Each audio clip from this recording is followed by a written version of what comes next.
Добар ден, јас сум Анастасија Дуза. Учам во основното училиште Никола Карев во Крушево. Денес јас ќе ви раскажам за книгата 12-тото море од писателот Игор Коларов. Во оваа книга се работи за едно девојче по име Кија Сибин, кој има само 12 години, а таа е толку необично девојче.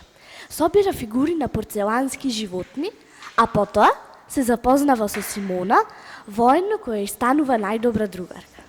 Заедно со Симона одат во напуштениот театар Орфеј и во Месечевата градина.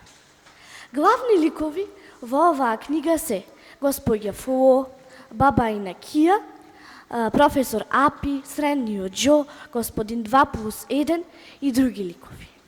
Настаните најчесто се одвиваат во напуштениот театар Орфеј, во Месечевата градина и во зградата на професор Апи. А мене најинтересен дел ми беше кога Кија се одлучи да го истражува станот на професор Апи. Станот може да се нарече пештера, зашто повеќе тоа личело на пештера. Кија кога влезе во пештерата одеше по голем темен ходник. Станот беше неуреден. Се беше расфрлено. Најуредна беше работената маса. Имаше полици со книги, цедиња од филмови, а зад големото перде се криеше мала собичка со кревет за спиење. Кија ги читаше писмата за професор Апи. Но кога излезе од станот, се запозна со двајца луѓе.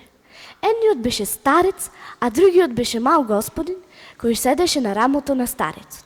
Старецот се викаше господин 2+1, а малиот господин средниот Џо. Тие ја познаваа Кија. Кон Кија тие немаја лоши работи.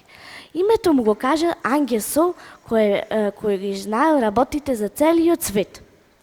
А што мислите вие? Дали Кија ќе доживува уште авантури со средниот Џо и господин 2+1? Ако сакате да дознаете, ќе ја прочитате книгата 12-тото море од писателот Игор Коларов.